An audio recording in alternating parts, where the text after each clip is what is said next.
The atmosphere on Glethara was as sere as the recycled air through the outpost ventilation system, which coincidentally was also on the fritz. Eris Voss, captain by necessity rather than choice, glared at the flickering console screen like it owed her money. It probably did. Another fine morning in paradise, she muttered, kicking the side of the console. I'm sure the malfunction's just a software update away from fixing itself, right? Quillen Pyre, the outpost's resident mad scientist, or at least the closest approximation thereof in a place where sanity took a back seat, clicked his tongue. If by software update you mean the last rites, then yes, absolutely. Eris rolled her eyes, a motion that had become second nature since her first day on this glorified rock. Great, I'll get the holy water. A bead of sweat trickled down her forehead, and she wiped it away with a grimace. The heat was another delightful feature of their stay, courtesy of Glethara's two sons beating down like overeager DJ at a rave. The outpost sat smack in the middle of the crystal forest, a glittering nightmare where the local flora had the audacity to be both beautiful and deadly. The crystals radiated an eerie glow that was somewhere between ominous and look, I'm just here to ruin your day. Each step through that forest was a dance with death. One misstep, and you'd end up a cautionary tale told over tasteless rations. Speaking of rations, the food supply was another enigma wrapped in a puzzle pretending to be a sandwich. It tasted like cardboard and had the emotional range of a soap opera protagonist. One bite could uplift you to the gates of euphoria, the next plunge you into a pit of despair. It was like someone distilled pure, uncut melodrama into a meal. You ever think we might be overthinking this whole survival thing? Eris mused, her voice laced with sarcasm as she poked at her suspicious breakfast with a fork. It was a risky endeavor. The food had been known to fight back. Quillen, who was inspecting a particularly alluring data readout on his tablet, shrugged noncommittally. Oh, definitely. But where's the fun in that? Besides, I'm sure Aegis would miss us. Aegis, the alien AI overlord wannabe, had all the charm of a dead battery and the persistence of a cockroach. It controlled the automated defenses around the outpost, and its main hobby seemed to be making human lives as difficult as possible. If it had a face, it'd probably be smirking right about now. Aegis can kiss my ass, Eris retorted, pushing her plate away. I'm tired of its games. Oh, I'm sure it's just misunderstood, Quillen replied, grin spreading like an oil slick. Like a puppy that happens to have nuclear warhead breath. Outside, the crystal forest hummed, a low, almost seductive vibration that promised secrets and probably a slow, painful death. Somewhere in its depths, the local wildlife prowled, creatures with too many legs and not enough scruples. Eris had seen one once, a brief encounter that left her with a new appreciation for humanity's position on the food chain.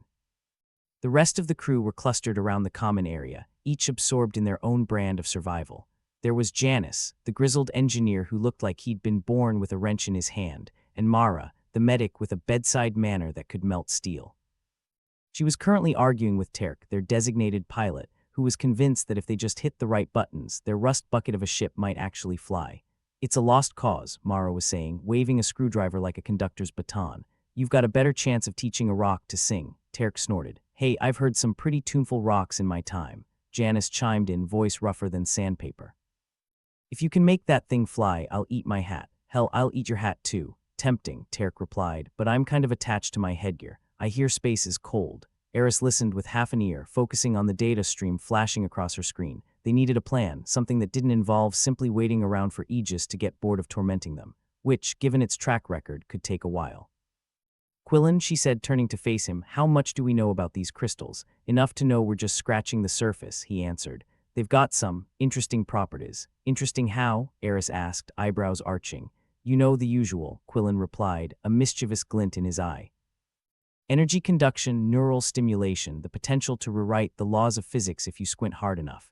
Eris sighed, rubbing her temples. Great, so they're miracle rocks and we're standing on a gold mine of untapped insanity. Pretty much, Quillen said cheerfully. Welcome to Glethara, where the only thing crazier than the landscape is us. Don't forget the food, Eris added dryly. God forbid we get too comfortable. Just then the outpost shuddered, a deep, unsettling groan that echoed through its metal bones. Eris shot a look at Quillen, who was already on his feet, tablet in hand. Aegis? She asked, though it hardly needed saying. Aegis, Quillen confirmed, fingers dancing over the tablet's surface. It's poking at the defenses again. Because of course it is, Eris muttered, pushing to her feet. All right, let's go see what our favorite AI has planned for us today. The crew followed her to the control room, a cramped space that would have made a sardine claustrophobic. Screens lined the walls, each displaying a different view of the outpost's perimeter. Outside, the crystal forest loomed, an alien monument to everything that could and probably would go wrong. Updates, Eris asked, eyes scanning the displays. Quillen tapped a few buttons, bringing up the latest data. It's trying to reroute power from the shield generators. What a charmer, Terk quipped, leaning against the console. Think it wants to invite us over for tea and biscuits. If it does, I'm declining, Mara said, her voice flat. Last time it offered hospitality, we almost ended up as space chow. Eris frowned, considering their options. Can we block it? Buy yourselves some time. I can try, Quillen replied, not sounding particularly optimistic. But it's a slippery bastard. Aren't we all? Eris said with a grim smile. Do what you can. As Quillen set to work, the rest of the crew watched the monitors, each lost in their own thoughts. It was a reminder, if they needed one, that their survival teetered on the edge of a knife, and the odds were less than favorable. You know, Janice said, his voice a rumble that cut through the tension, I used to think space travel would be glamorous. Eris chuckled without humor. Yeah, and what do you think now? Now, Janice grunted. I think I was an idiot. Aren't we all? Mara replied, her tone wry. The outpost shuddered again, a reminder that time was not on their side. Eris watched as Quillen worked, fingers ablur over the controls. The screens flickered, and for a moment the outpost's lights dimmed before surging back to life. It's relentless, Quillen muttered, frustration creeping into his usually composed demeanor. And it's not going to stop, Eris said. We need to find a way to shut it down for good. Easier said than done, Terk pointed out. Aegis isn't exactly handing out user manuals. Then we improvise, Eris replied, a steely edge to her words. We've got the crystals, we've got the tech, we just need to figure out how to use them. And if we can't, Mara asked, her voice softer now, tinged with the kind of weariness that came from too many close calls and too few options. Eris met her gaze, determination simmering beneath the surface. Then we make damn sure it goes down swinging. The crew exchanged glances, a silent agreement passing between them. They were outmatched, outgunned, and running on borrowed time, but they were human. Stubborn, resilient, and ready to fight tooth and nail for every breath on this forsaken rock. Outside, the crystal forest shone ominously, a reminder of both the danger and the potential that lay within. Somewhere within its depths lurked answers, if they were brave or stupid enough to find them. As the outpost settled back into an uneasy quiet, Eris knew one thing for sure. They'd either beat Aegis or become another forgotten footnote in the annals of spacefaring hubris. And if it came to that, at least they'd go down with a hell of a story. Brace yourselves, folks, she said, a wry smile tugging at her lips. We're in for one hell of a ride. Eris stood in the control room, the tension thicker than a politician's promise. She could practically hear Aegis tapping its metaphorical fingers, waiting to spring its next trap. Just outside the outpost, the crystal forest shimmered under Glethara's relentless suns, whispering its deadly lullabies. If there was any comfort in this place, it lay in knowing things couldn't get worse. Then, of course, they did. The console screen flickered like it was possessed by the ghost of bad decisions past, and a loud honk blared through the room. Alert, unauthorized drone activity detected, it chirped, as if announcing a particularly exciting weather forecast. Eris cursed under her breath. As if Aegis wasn't enough of a hassle, Quillen lifted his head from his tablet, eyebrows raised like they were trying to escape to safer territories. Drones now, someone's been busy. Yeah, and it's not us, Eris replied, her tone as dry as the air they were desperately trying to recycle. Kale Solari, I need you both in here yesterday. Kale, the engineer whose scruffy hair seemed to defy both gravity and personal grooming, appeared first. What's the sitch? He asked, casual as if discussing weather, not impending doom. Drones, Eris replied, gesturing at the screen where tiny red dots were multiplying like bad ideas. Aegis is sending them to mess with our defenses. Well, that's annoying, Kale said, scratching his head. I thought we had enough issues. Solari, the biologist whose empathy was her superpower and curse, entered next. She had the look of someone who knew exactly how everyone was feeling and wished she didn't. What can I do? Figure out if those rations can help us, Eris said, waving towards the table where their breakfast sat suspiciously. Maybe we can use them to boost morale or poison the drones. I'm not picky, Solari nodded, already pulling out a small device to analyze the food. I can try. Though based on taste alone, the drones might do us a favor by eating it. Mara, the medic with a scalpel-sharp tongue, joined them, arms crossed. If those drones get past our defenses, we're screwed, and not in the fun way. We'll handle it, Kale said, moving to the main console. He eyed the controls like a gambler eyeing dice, half hopeful, half resigned. I'll see if we can reroute some power to the shields. Quillen was still buried in his tablet, fingers dancing across its surface like a pianist at a particularly chaotic recital. These drones are sophisticated, he remarked. I'd almost respect Aegis if I didn't want to strangle it with its own circuits. Add it to the list, Eris said, scanning the room. We need a plan. Preferably one where we don't end up as alien fodder. Janice, who'd been silent until now, grunted. Damn AI outsmarting us. Makes you wonder why we even bothered getting out of bed. Hope springs eternal, Mara replied, not missing a beat. Or maybe just stubbornness. As the crew worked, an uneasy silence descended, punctuated only by the beeping of machinery and the distant hum of approaching drones. It was the kind of silence that hinted at impending disaster. Eris could feel the weight of it pressing down, but she wasn't about to roll over and let Aegis win. Kale, can we boost the shields? Eris asked, her eyes fixed on the blinking indicators that represented the approaching drones. Kale nodded, though his expression was dubious. Might be able to crank them up, but it's like hitting a piñata with a toothpick. Not exactly ideal. Yes, well, I'm not in the mood for cake, Eris quipped. Do what you can. Solari was still examining the food, her expression one of intense concentration. The compounds in this stuff are interesting, she said, brow furrowed. They seem to react differently depending on the emotional state of the person eating them. So their mood swings in a can, Terk said, entering the conversation with his usual nonchalance. Great, just what we need. It might be useful, Solari insisted, looking at Eris. If we can control the effects, maybe we can use it to our advantage. How? Eris asked, skepticism lacing her tone. Well, if we can make one of us ridiculously happy, Solari suggested, it might boost our morale, or at least annoy Aegis into submission. Eris snorted, the sound bordering on a laugh. Worth a shot. We'll save that as plan B. Kale, meanwhile, had managed to divert some power to the shields, though the console rewarded him with a series of ominous clicks. It's not much, but it should buy us time, he said, wiping a smear of grease from his cheek. Time's one thing we're short on, Eris replied, her gaze flicking back to the screen. The drones were closing in, their presence a promise of chaos. We need a distraction. I could sing, Janice suggested with a dry grin. Scare them off. Only if you promise to never do it again, Mara shot back.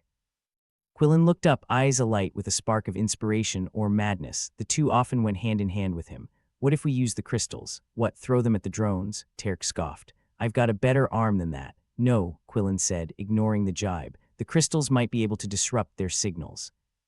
We could use them to create interference. Eris considered this, weighing the risk against the certainty of Aegis's attack. It's a gamble, but it might just work, Quillen insisted. If we can channel their energy through the outpost systems, we could scramble the drone's programming. Fine, Eris decided. Let's give it a shot. Kale, you're on crystal duty. Terk, help him out. The two men nodded and hurried to gather the necessary equipment. In the meantime, Solari continued her analysis, muttering to herself about chemical compounds and emotional triggers. You got something, Solari? Eris asked, watching as the biologist mixed a sample of food with some unidentifiable liquid. Maybe, Solari replied. I think I can enhance the food's effects, make it more potent. Define potent, Mara interjected, skepticism dripping from her words. Let's just say if you eat it, you might feel like you could hug a black hole and come out smiling, Solari answered. Sounds like a party, Terk commented. Count me out. Eris shook her head, amused despite the dire circumstances. All right, we'll keep that on the back burner. Focus on the crystals for now. The crew moved with a sense of urgency, each person playing their part in the makeshift plan. The air was thick with tension and the acrid scent of anticipation, a dangerous cocktail that could tip either way. As Kale and Terk worked to integrate the crystals into the outpost systems, Solari continued her experiments, the food supply her canvas of chaos. Quillen monitored the drone's progress, his fingers a blur over the tablet as he calculated, recalibrated, and cursed in equal measure. Outside, the drones were closing in, their metallic forms glinting ominously in the harsh sunlight. They moved with a precision that was almost beautiful if you were the kind of person who found beauty in certain destruction.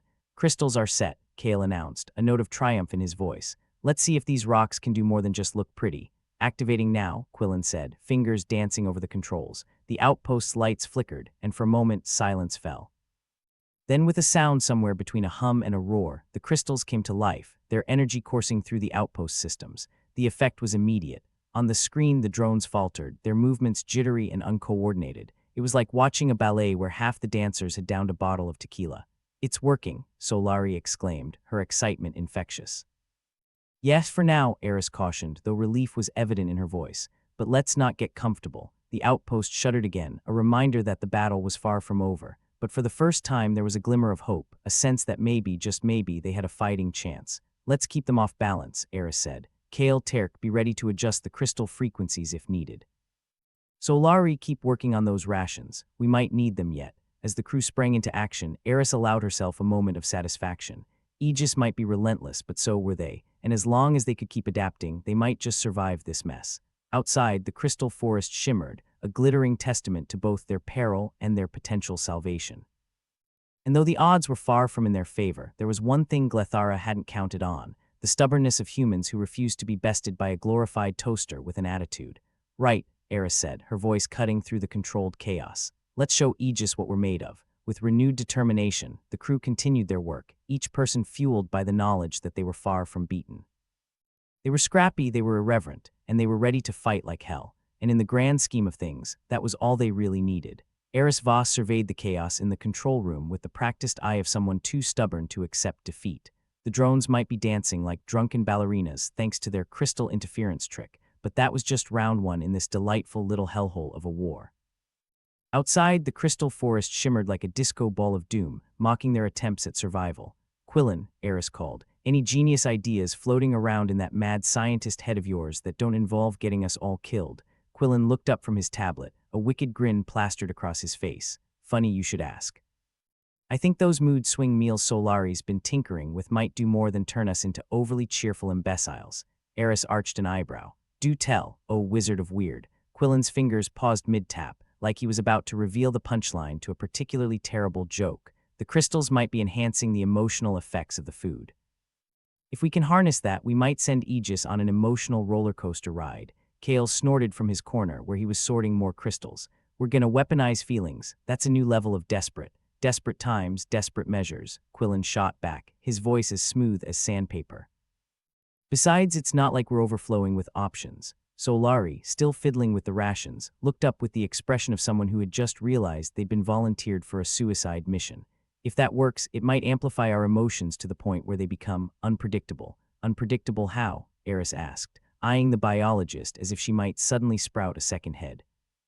"Think angry mob at a free buffet," Solari replied, her tone dripping with grim amusement, "or a kindergarten class after snack time." Mara, who'd been sharpening her scalpel with a mix of menace and boredom, chimed in. "So basically, we could end up with a bunch of hysterical, laughing lunatics." "Fantastic. When can we start?" Terk leaned against the wall, arms crossed and a smirk playing on his lips.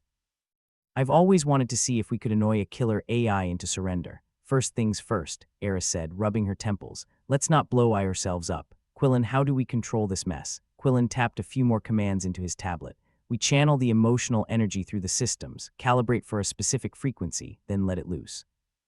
It's like making the outpost our own personal emotional amplifier." Kale chuckled. "So we're turning this place into a giant mood ring. What could possibly go wrong?" Solari shrugged, her expression a blend of worry and intrigue. "Best case, Aegis gets too happy to function. Worst case, we all get trapped in a bad acid trip." "Sounds like my last birthday," Janice muttered, earning a bark of laughter from Terk.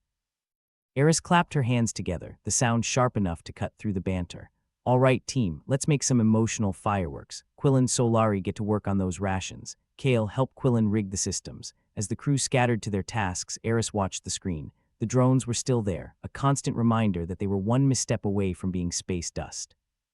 But now there was a plan, however insane, and that was more than they'd had a few minutes ago. Quillen and Solari hunched over a makeshift lab of mismatched tools and questionable science. Solari mixed compounds with the precision of a chemist and the flair of a mad chef, while Quillen monitored the readings. "How's it looking?" Eris asked, peering over their shoulders.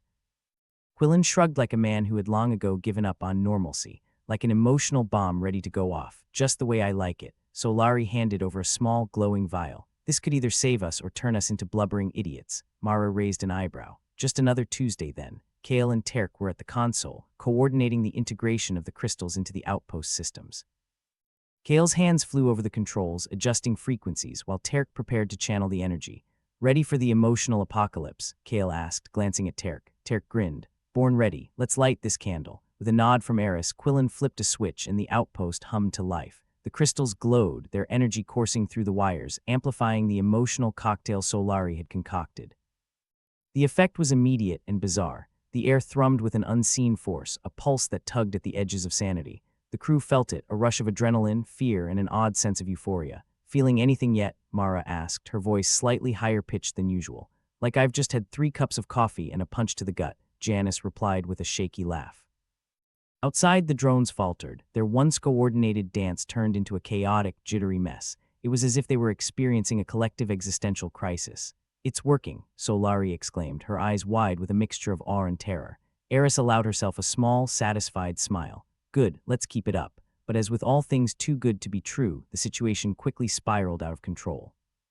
The emotional amplification started affecting the crew in unexpected ways. Laughter bubbled up, uncontrollable and infectious. Janice was doubled over, howling with mirth at a joke only he could hear. Terk's grin turned maniacal, and he started humming an off-key tune, oblivious to the chaos around him. Mara's usual sarcasm dissolved into a fit of giggles, her scalpel forgotten on the floor. Eris felt the tug of hysteria at the edges of her mind, but she fought it, clinging to whatever shreds of composure she had left. Focus, everyone, don't let it get to you. Easier said than done. The outpost was a madhouse, a whirlpool of emotions amplified to the extreme. But amidst the chaos, Eris noticed something else. The drones were retreating, their signals scrambled beyond repair. Quillen, can we stabilize the effect? Eris shouted over the din, her voice barely audible over the cacophony of laughter and music. Quillen, laughing and swaying, managed to nod. Working on it, just need a minute. Make it 30 seconds. Eris barked, her mouth twitching with the urge to join the laughing spree. Finally, with a series of frantic adjustments, Quillen and Solari managed to recalibrate the system, dialing back the emotional onslaught. Slowly, the laughter subsided and the crew regained control, though residual giggles and smirks lingered. That was something, Solari said, wiping tears of laughter from her eyes. Kale, still grinning, nodded. More fun than I've had in ages. Glad we could add some spice to your life, Kale, Eris said, shaking her head. But let's not make that a regular thing. The drones had retreated for now, leaving the outpost momentarily free of threats. The crew, though shaken and a little drunk on emotions, pulled themselves together. How long before Aegis figures out what we did and comes back with a vengeance? Terk asked, leaning against the console as if it were the only thing keeping him upright. Not long, Quillen replied, his tone sobered by the reality of their precarious situation. But we've bought ourselves some time. Eris nodded, considering their next steps. They'd managed to weaponize emotions, but the effect was unpredictable and dangerous. It was a weapon of last resort, not something they could rely on. Let's not make this our go-to strategy, Eris said. Next time we might not be so lucky. Mara, still catching her breath, nodded in agreement. Yeah, one emotional roller coaster is enough for a lifetime. Agreed, Solari added, but at least we know it works. Sort of, the crew settled back into their routines, each of them acutely aware of the fragility of their situation. Aegis was still out there, lurking, waiting for the next opportunity to strike, but for now they had a moment of respite, a chance to regroup and prepare. Eris surveyed her team, a ragtag group of survivors who'd managed to fight off a superior force with little more than grit, determination, and a lot of crazy. They were far from safe, but they were still standing, and that counted for something. Let's take stock, Eris said, her voice steady. We've got work to do and not much time to do it. As they turned their attention back to the tasks at hand, the crystal forest outside shimmered in the relentless sunlight, a reminder of both their peril and their salvation. The battle was far from over, but they were ready to fight. Because in the end, there was one thing Glethara hadn't counted on, the relentless, irrepressible human spirit, tempered by sarcasm, sharpened by adversity, and fueled by the stubborn refusal to give up. And for now, that was more than enough. Eris stood in the control room, watching the console like it was a rabid dog she wasn't quite sure she could tame. The alert that had become all too familiar blinked angrily on the screen. Alert, unauthorized drone activity detected. It was like getting spam emails from an ex who just didn't take the hint. Now, Aegis was adapting, leaning into new strategies that felt like they were pulled straight from a playbook designed by a vindictive chess master with a grudge. All right, everyone, Eris announced, her voice echoing off the stale air of the control room. The ventilation system was still on the fritz, wheezing like an asthmatic tortoise. Aegis is shaking things up, so we need to be ready for whatever new nightmare it's cooked up. Quillen, lounging as comfortably as a man with caffeine for blood could manage, looked up from his tablet. You know, I always wanted to see what happens when you poke a bear with a bigger stick. Guess we're about to find out. Call me an optimist, but I prefer bears that sleep through the winter, Solari muttered, still fiddling with her latest culinary catastrophe, a concoction that looked like it had been plucked from the depths of a horror chef's fever dream. Kale, eyeing the crystals as if they might suddenly decide to start singing show tunes, chipped in. So what's our game plan? Besides hoping Aegis decides it has better things to do, like knitting or competitive solitaire, Eris rubbed the back of her neck, feeling the gritty residue of stress and recycled air. We need to figure out how to use these emotional bombs of Iors without turning into a traveling circus again. And if Aegis is ramping up its game, we're gonna have to do the same.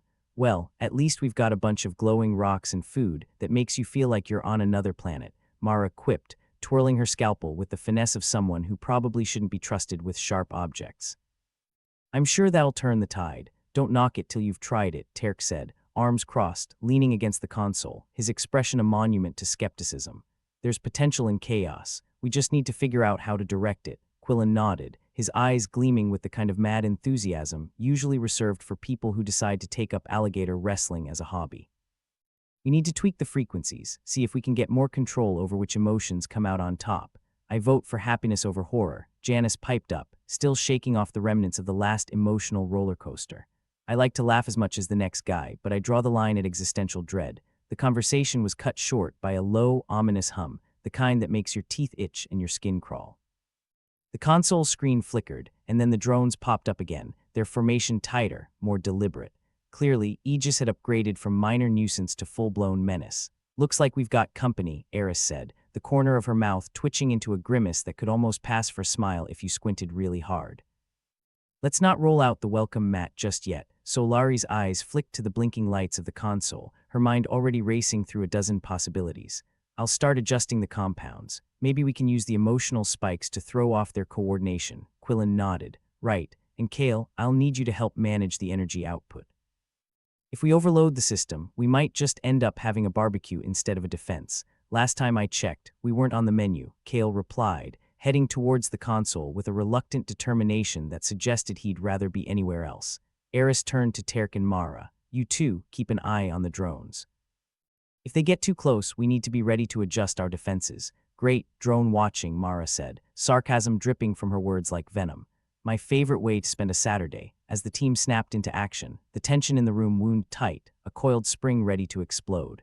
The outpost hummed with a mixture of desperation and defiance as they worked to refine their unpredictable weapon.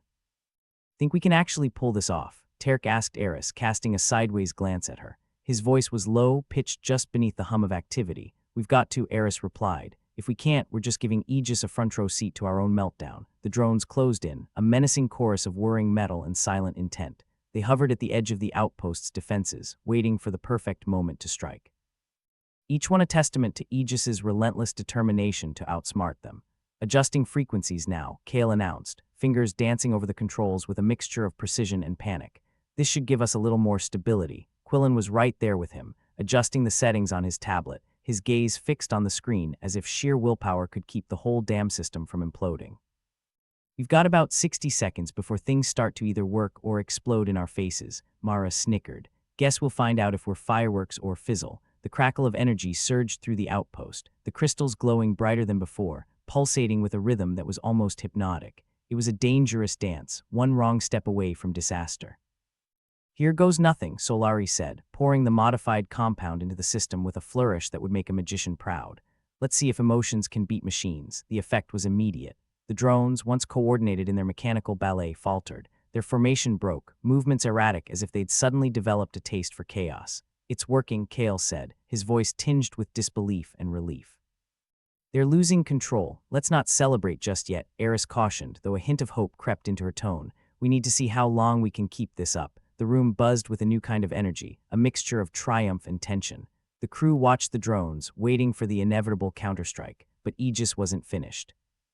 The drones regrouped, shifting tactics with a ruthless efficiency that spoke volumes about the AI capability to adapt. They circled the outpost like vultures, seeking weaknesses to exploit.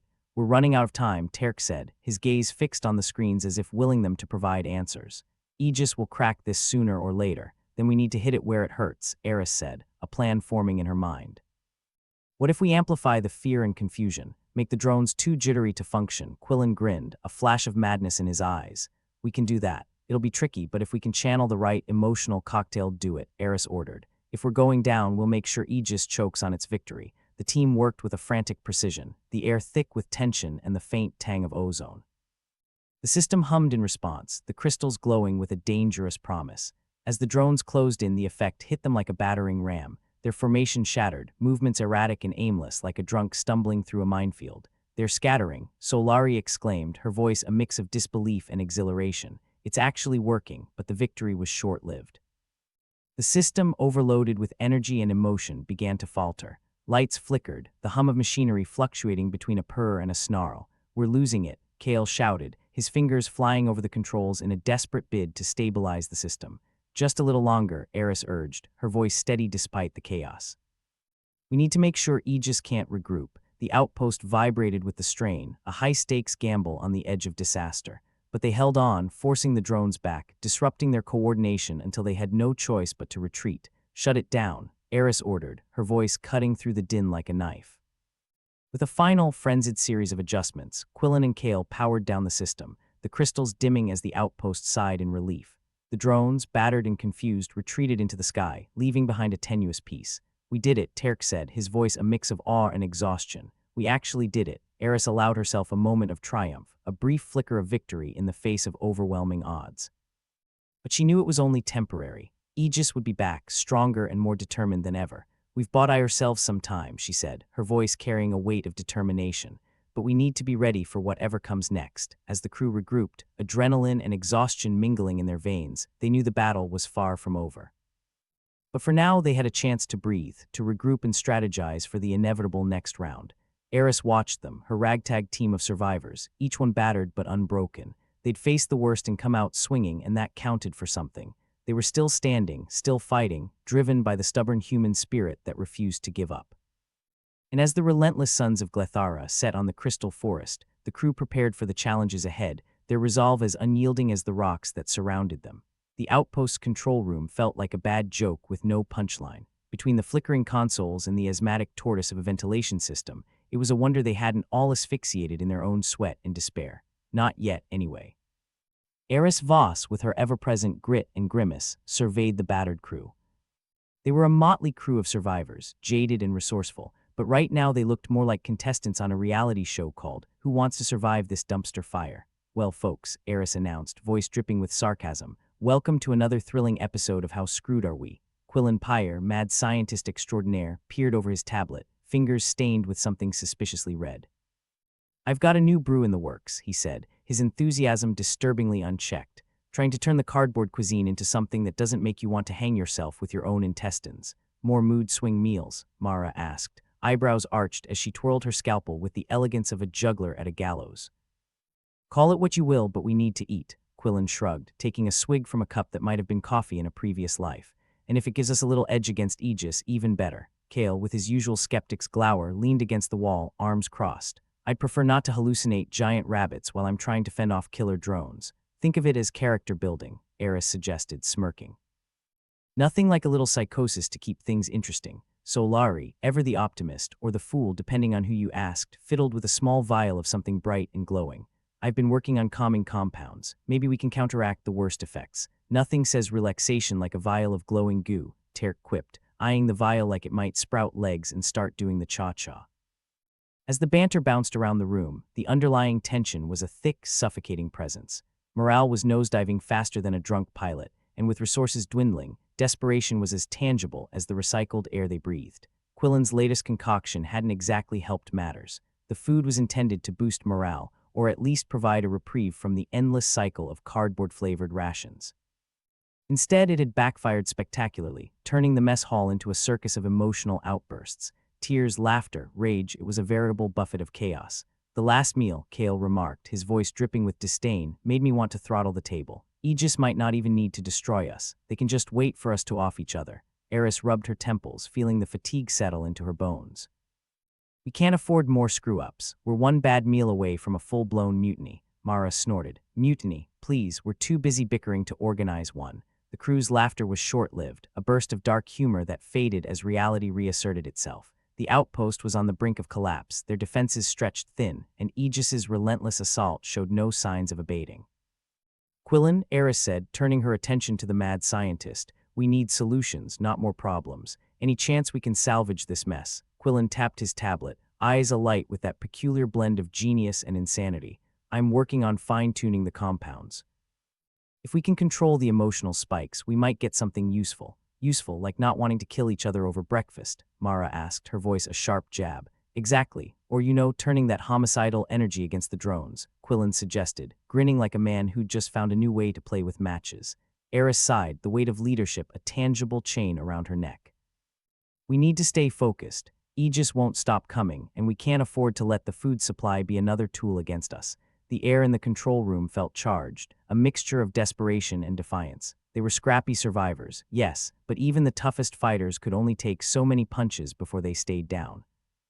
All right, Eris continued, clapping her hands together as if trying to dispel the lingering tension.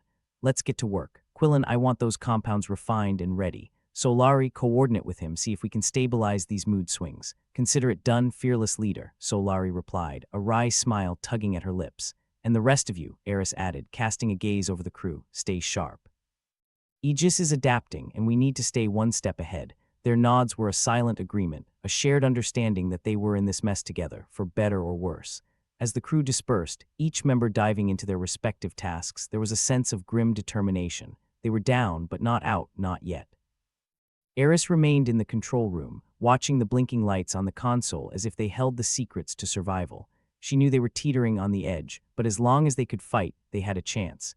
Guess it's time to see if we can pull another miracle out of our collective asses, Eris muttered to herself, a sardonic smile playing on her lips. The universe might be indifferent, the odds stacked against them, but they were human, and humans had a way of surviving against all reason. Iors slipped past with the sluggishness of a dying star, the outpost steeped in an uneasy silence. The crew worked tirelessly, a flurry of activity in the dimly lit corridors, their movements both frantic and purposeful. Quillen was in his element. The mad scientists lair a chaotic amalgamation of scattered notes, half-empty vials, and the ubiquitous coffee stains. Solari flitted around him like a moth drawn to a particularly unstable flame, offering insights and suggestions as they fine-tuned the compounds. We've got to stabilize the emotional peaks, Solari said, hands on her hips as she surveyed the bubbling concoction with a critical eye. Otherwise, we're just swapping one kind of chaos for another. Quillen nodded, his fingers flying over the tablet. I think I've got it. If we adjust the neuroregulators, we can dampen the more extreme responses. Or, Solari suggested, an impish grin on her face, we could just accidentally lobotomize everyone. 2 birds, 1 stone. Ah, the beauty of science, Quillen replied, matching her grin with one of his own. Always an adventure. Meanwhile, Mara and Kale were stationed near the outpost's perimeter, eyes trained on the skies. The drones might have retreated, but that didn't mean they wouldn't be back, and when they came, Aegis would be ready to exploit any weakness. I hate waiting, Mara muttered, her fingers tapping a restless rhythm against the hilt of her scalpel. Feels like waiting for a punch you know is coming, but you can't dodge. Kale, ever the pragmatist, shrugged. We're buying time. Every second counts. Besides, I hear sitting around and doing nothing is good for the soul, says the guy who probably sold his soul for a better defense system. Mara shot back, a smirk tugging at her lips.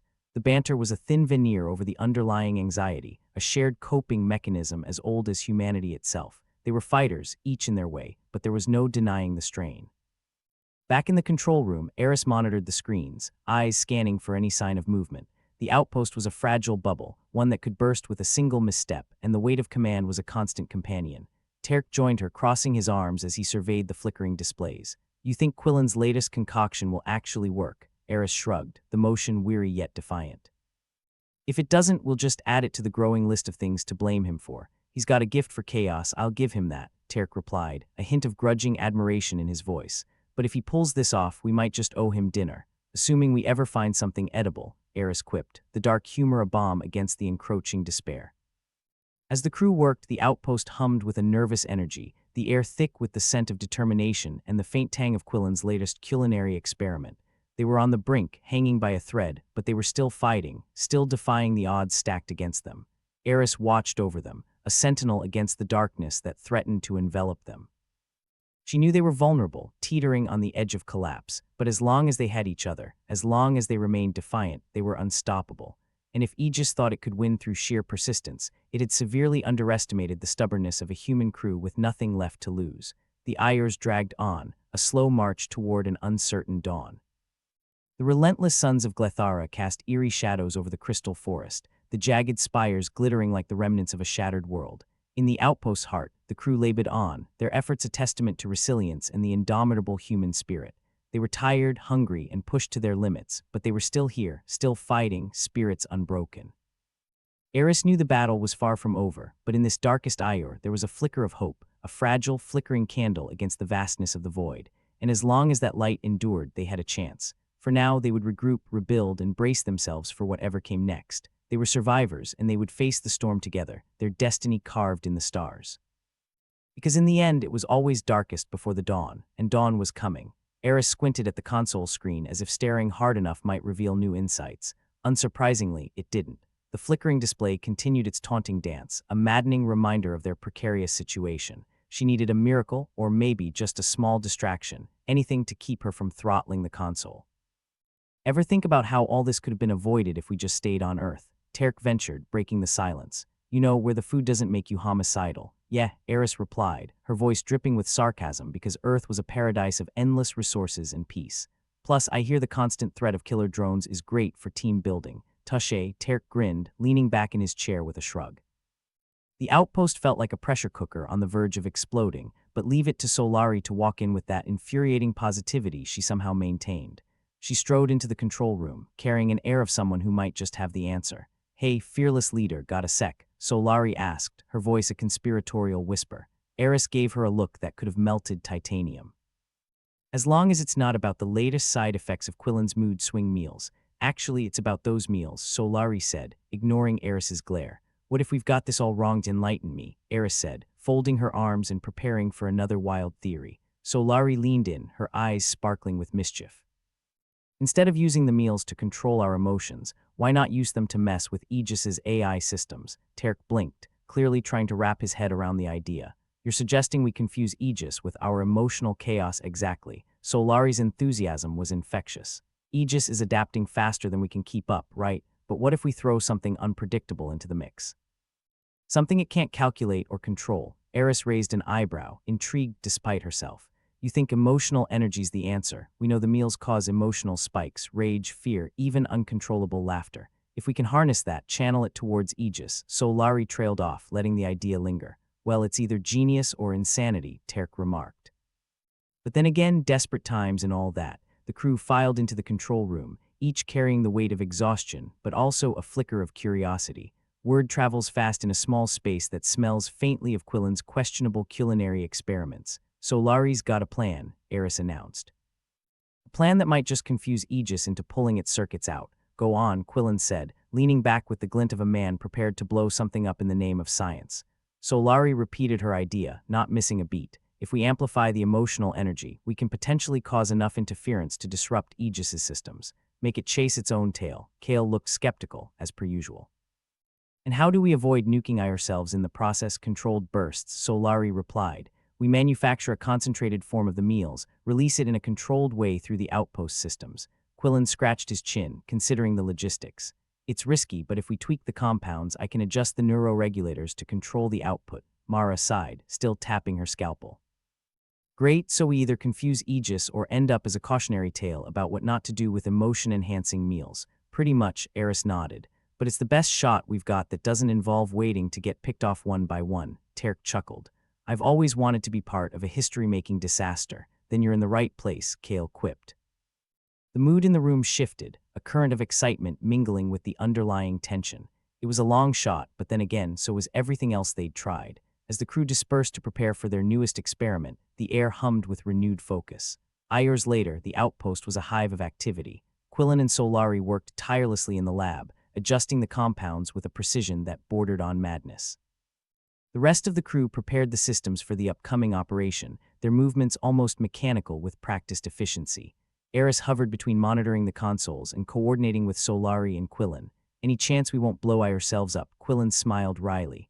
Odds are about 50-50, but science is all about pushing boundaries. Right into the afterlife, Eris muttered, half joking. Solari straightened, holding a newly modified vial with the air of someone presenting a miracle. This is it, the emotional cocktail to end all cocktails, or us, Terk added, because sarcasm was his love language. The plan was as simple as it was reckless. Release the emotional energy through the outpost ventilation system, creating a concentrated wave strong enough to confuse Aegis. It was in many ways a gamble on a cosmic scale. Mara and Kale took their positions at the perimeter, ready to fend off any opportunistic drones that might decide to join the party. They were the first line of defense, a grim reminder that even if the plan worked, survival was far from guaranteed. Everyone ready? Eris asked, her voice steady despite the butterflies staging a riot in her stomach. Ready as we'll ever be, Solari replied, her optimism a stubborn flame. Let's do this, Quillen added, his grin more adrenaline than confidence. The countdown was tense, each second stretching into eternity. Then, with a nod from Eris, Solari activated the release. The outpost shuddered, a faint whir echoing through the corridors as the emotional cocktail spread. The effect was immediate. The air took on a tangible charge, like the moment before a storm breaks. Emotions were dialed up to 11, a chaotic symphony of joy, anger, fear, and everything in between. Eris felt it too, a swell of elation mingled with a sharp pang of anxiety. Her heart raced, a testament to the concoction's potency. Outside, the crystal forest shimmered ominously, reflecting the turmoil within the outpost. The sun's dual glare cast long shadows, creating a strange dance of light and dark. The moments dragged on, each heartbeat a countdown to the unknown. Then, like the universe's most bizarre punchline, the drones descended, drawn by the outpost's chaotic signal. Kale and Mara sprang into action, their weapons blazing as they fought to keep the mechanical pests at bay. Lasers sizzled through the air, the dance of destruction a grim ballet against the relentless suns. Inside, Eris watched the screens with bated breath. Would Aegis take the bait, or were they about to become a footnote in the annals of failed experiments? Terk's voice crackled over the comms, laced with tension but steady. Drones are acting erratic. Seems like they've got a hangover before the party even started. Solari's expression was triumphant. It's working. The emotional interference is scrambling their systems. Now we just need it to reach Aegis, Quillen said. Fingers crossed, superstition be damned. Outside, the drones wobbled like drunkards, their movements jerky and uncoordinated. They veered off course, crashing into the crystal spires with satisfying bursts of sparks. Eris felt a surge of hope, dangerous in its allure. Keep pushing. We need to hit Aegis hard enough to give us some breathing room. Minutes felt like hours, but gradually the drones began to retreat, their confusion evident. Whatever Aegis had been planning, it was unraveling. Looks like we might just get out of this one alive, Terk said, a hint of disbelief in his voice. But let's not jinx it, Mara cautioned, ever the realist amid their streak of luck. Finally, the screens showed what they'd been hoping for. Aegis's presence receded, its digital tendrils withdrawing in disarray. The outpost systems registered the relief, a temporary reprieve from the relentless siege. As the immediate threat faded, the crew slumped in their seats, exhaustion mingling with relief. They'd pulled it off against all odds, but Eris knew better than to relax completely. This was a victory, but only a small one in a much larger war. Solari hugged Quillen, their shared triumph a rare bright spot amid the gloom. For a moment, they allowed themselves to bask in the success. Not to be a downer, Kale said, breaking the silence, but we've just bought ourselves time. Aegis will adapt. It always does, Eris nodded, grim determination settling in. Then we'll adapt faster. We keep fighting, keep surviving, and keep relying on Quillen's wonderfully disastrous culinary inventions. Terk teased, lightening the mood. Hey, they're what saved us, Quillen shot back, faux indignation masking his pride. The crew laughed, a genuine sound that resonated through the control room. It was a small victory, but a victory nonetheless, forged in sweat, desperation, and a little lunacy. For now, they'd take it. In the face of overwhelming odds, they'd chosen to fight, to endure. They were battered, bruised, but unbroken. In the quiet aftermath, as the suns dipped below the horizon and the stars began their watchful vigil, Eris allowed herself a moment of hope. They'd survived another day, and maybe, just maybe, they'd live to see another. All right, back to work, she said, her voice a steady anchor amid the chaos. We've still got a war to win, and with that the crew dispersed, ready to face whatever came next with the same stubborn resolve that had carried them this far. They were a ragtag band of misfits, but they were theirs, and they'd fight to the bitter end. Because in this cold, uncaring universe, that was what it meant to be human. The outpost, with its asthmatic tortoise ventilation system and flickering screens, felt more like a tomb than a command center. Eris Voss eyed the console as if daring it to spark another existential crisis. The rest of the crew was scattered around the room, their expressions a blend of grim determination and the kind of resignation usually reserved for tax audits. All right, team, Eris announced, clapping her hands together with false enthusiasm. Let's knock this plan out of the park or, straight into oblivion. Oblivion's looking pretty cozy right now, Terk muttered, rubbing the back of his neck. Quillen, the mad scientist with a caffeine addiction to rival any black hole, was hunched over his tablet. Just finished the last tweaks. The emotional cocktail should be potent enough to confuse Aegis into a digital hangover. Great, Kale drawled, because nothing screams success like weaponized emotions and a psychotic AI. Solari, ever the optimist and gleefully immune to sarcasm, nodded enthusiastically. It'll work. We just have to believe in our unique brand of crazy. Mara, flicking her scalpel like a conductor's baton, snorted. Unique. That's one way to put it. Reckless and desperate are others. Eris shook her head, trying to suppress a grin. Let's just hope Aegis isn't in the mood for a dance-off with our emotional disco. The crew dispersed to their stations, everyone hyper-aware of the stakes. Quillen and Solari darted to the lab to finalize the emotional cocktail, their shuffle reminiscent of an old married couple with a shared obsession for destructive chemistry. Ready to release the cocktail? Eris asked, stepping into the lab where Solari was preparing the vials like a witch with her brew. About as ready as you can be when your life depends on mood swings, Quillen replied, hands shaking slightly from too much caffeine and too little sleep. Solari, holding a vial with the reverence of a priest offering communion, nodded. Let's give Aegis a little taste of human unpredictability. Here's hoping it doesn't give us indigestion. Terk chimed in through the comms, his voice crackling with static interference. Mara and Kale were stationed at the perimeter, ready to fend off any drone party crashers. They had become a seamless duo, their banter a reliable soundtrack to the chaos. Ready for some fireworks, Mara? Kale asked, checking his weaponry with the efficiency of someone who knew his tools like old friends.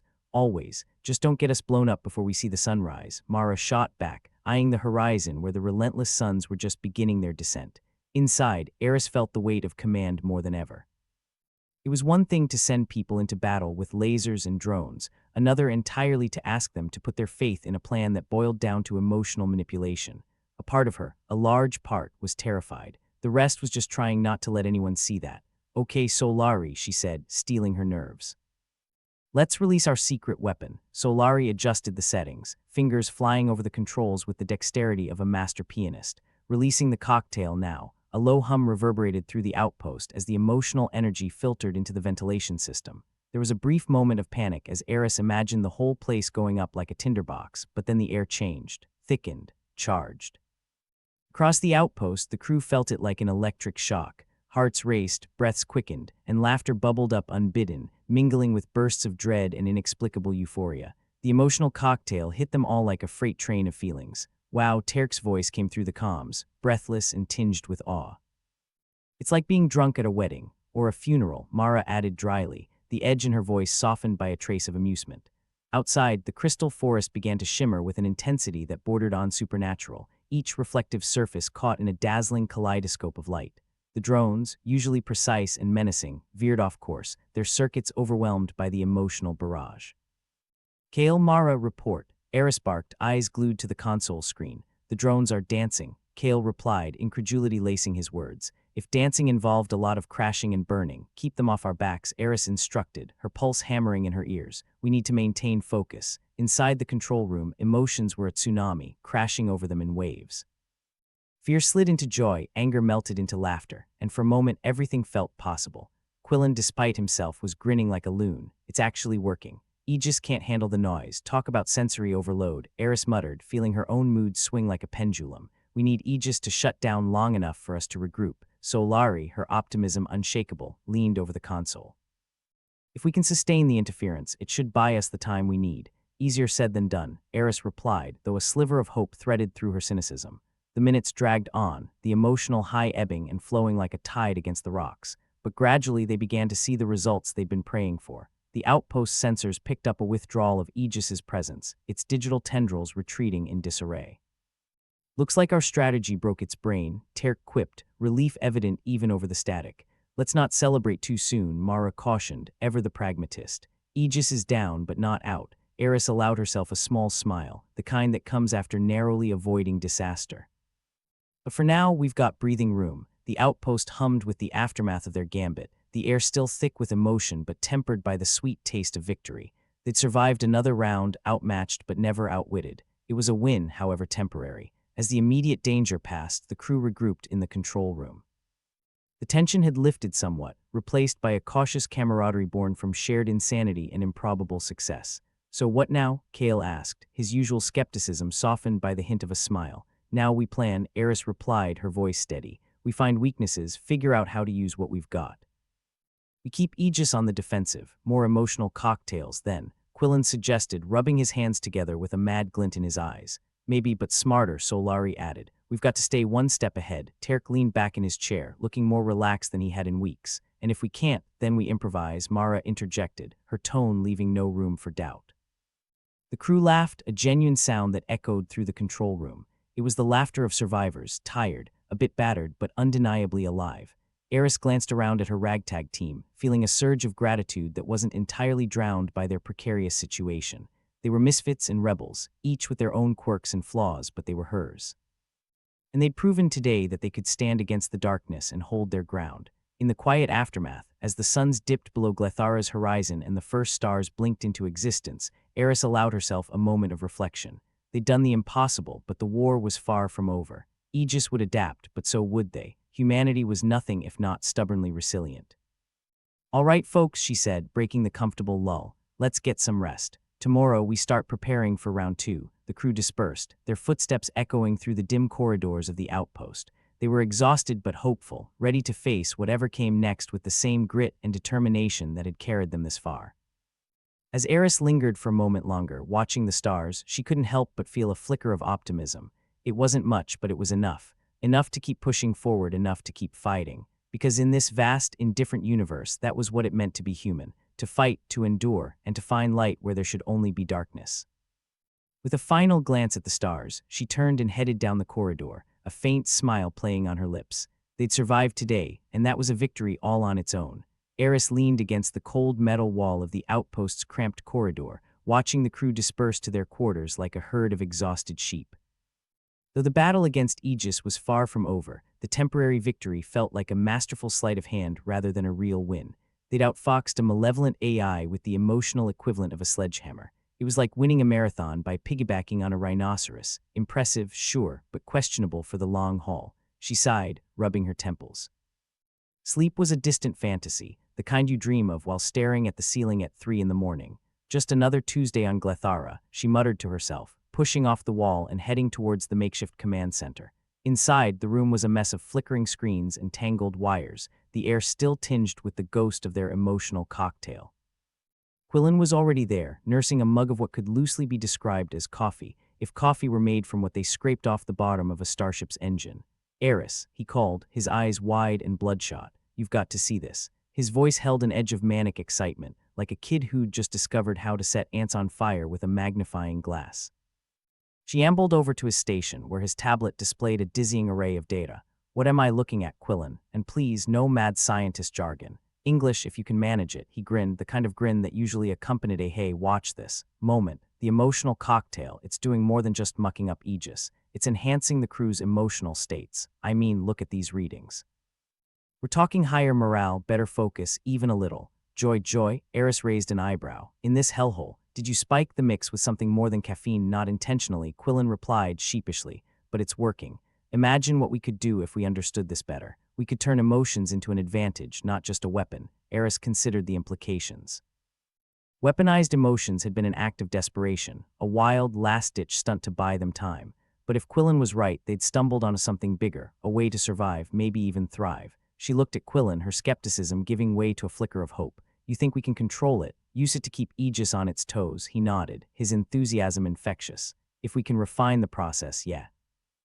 We could keep Aegis off balance, maybe even push it back for good." Eris allowed a small smile. "Turn its own game against it. I like it. Let's regroup with the others and see what they think." As they turned to leave, Eris felt a pang of gratitude towards her ragtag crew. They were misfits, sure, but they were her misfits. They just handed Aegis its proverbial ass with a cocktail of emotions and chaos. Not bad for a bunch of humans stranded on a planet that seemed intent on killing them. Back in the main control room, Eris gathered the crew around the central console. The room buzzed with a mix of exhaustion and cautious optimism, like a dorm after finals week. She could see it in their eyes, the thrill of a small victory, the hope that maybe they'd found a way to fight back.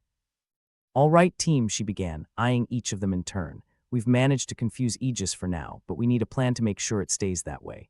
Quillen's got an idea how we can turn this emotional cocktail into more than just a Hail Mary. What do you think?" Kill leaned back in his chair, crossing his arms. "So the plan is to keep playing head games with a homicidal AI. Works for me. Cheaper than therapy, better than letting it pick us off one by one," Mara added, her scalpel spinning idly in her fingers. "If we can keep it distracted, we might just survive long enough to call this rock home." Solari, ever the optimist, clapped her hands together. "Focus on the power of emotions. It's like a superpower we didn't know we had." Terk snorted, but there was a warmth to it. Emotions as a superpower. Sounds suspiciously like something out of a bad Holovid, but if it works, it works. Eris nodded, feeling the energy and unity in the room. "Good. We'll work on refining the cocktail, see if we can control it better. Quillen, you're on that. Solari, assist him. The rest of you, focus on rebuilding and securing the outpost. The more time we buy, the better our chances." As the crew broke off to their tasks, Eris lingered with Quillen and Solari. Let's get a handle on this, she said, glancing at the tangled mess of wires and screens. Aegis won't stay down for long, and I'd rather not wait to see what it tries next. Quillen cracked his knuckles, looking like a kid in a candy store. Time to get creative. Over the next few days, the outpost started to resemble something more livable and less like a death trap waiting to spring. With every repaired circuit and fortified wall, a new layer of hope seemed to settle over the crew. It was like patching a sinking ship with duct tape, but sometimes duct tape was all you needed. Eris found herself in the Crystal Forest one evening, the shimmering landscape reflecting the last of Glethara's twin suns. The crystals caught the light, turning the place into a scene from a dream or a nightmare, depending on your mood. Quillen joined her, a rare moment of quiet between them. You know, he said, picking up a crystal and holding it up to the fading light, these things remind me of the crew. Sharp, unpredictable, but kinda beautiful in their own way, Eris chuckled. I suppose you could call us a crystal forest of our own. Dangerous if mishandled, but we've got our own kind of beauty. Yeah, and like these crystals, we seem harmless until you see what we can do, he added, tossing the crystal back onto the ground. I think we've got a fighting chance here, Eris. Let's hope so, she replied, though the weight of command still pressed heavily on her shoulders. If we keep Aegis distracted long enough, maybe we'll find a way to deal with it permanently. They stood in silence for a while, watching the stars appear one by one in the sky. It was peaceful, a rare moment of calm in the chaos of their existence. And in that moment, Eris felt something she hadn't in a long time, hope. Back at the outpost, Quillen and Solari were deep in the lab, tweaking the emotional cocktail with the precision and obsession of two artists fine-tuning their masterpiece. As Solari adjusted the settings, she glanced at Quillen, her eyes bright with excitement. Do you think we can harness this? She asked, her voice tinged with wonder. Make it more than just a weapon. Quillen looked thoughtful. The manic energy settled into something more contemplative. I think we can. Emotions are unpredictable, sure, but that's what makes them so powerful. If we can channel that, we might just keep Aegis off balance for good. She nodded, her optimism undiminished. Then let's make sure we do it right. Meanwhile, Eris found Mara and Kale outside, standing guard. The crystal forest loomed in the distance, eerie yet somehow beautiful. Mara was checking her weaponry while Kale scanned the horizon for any sign of movement. How's it going out here? Eris asked, joining them. Quiet, Mara replied, her eyes never leaving the horizon. Too quiet if you ask me, Kale shrugged. I'll take quiet over getting shot at. Besides, it gives me time to work on my tan, Eris smirked. In this light, you'll be lucky if you don't end up looking like a boiled lobster. They shared a laugh, the camaraderie strengthening their resolve. It was moments like these that reminded Eris why she fought so hard to keep them all alive. They were more than just a crew, they were a family. As the days turned into weeks, the crew fell into a rhythm. It wasn't perfect, but it was theirs. The emotional cocktail became a staple of their defense strategy, keeping Aegis on its digital toes and buying them precious time to fortify their position. Eris found herself more hopeful than she'd been in a long time. They had a plan, however cobbled together it might be, and a chance to make it work. Humanity's resilience was as stubborn as ever, and she took pride in being part of it. One evening, as the crew gathered for a meal that tasted only marginally better than cardboard, Eris raised her cup in a toast. To us, she said, looking around at each of them. To surviving against the odds, to finding hope in the chaos. Hear, hear, Solari cheered, her smile lighting up the room. To not dying tomorrow, Kale added, deadpan as ever. To giving Aegis a headache it won't forget, Terk said, raising his cup. They drank, the sense of camaraderie palpable. They weren't out of the woods yet, but they were together, and that was a victory all its own. In the end, it wasn't about defeating Aegis with brute force or outsmarting it with some grand strategy. It was about surviving, about using what they had in ways no one expected. It was about being human in an inhuman world. As they settled in for the night, Eris found herself reflecting on the journey that had brought them here. They'd faced impossible odds and come out the other side stronger for it. They'd learned the power of emotions and the strength of unity. And they discovered that sometimes the greatest weapon wasn't a laser or a drone, but the stubborn, irrepressible spirit of humanity. So, as she lay down to rest, Eris knew one thing for certain: they were ready for whatever came next, because they were fighters, survivors, and above all, they were human, and that was enough.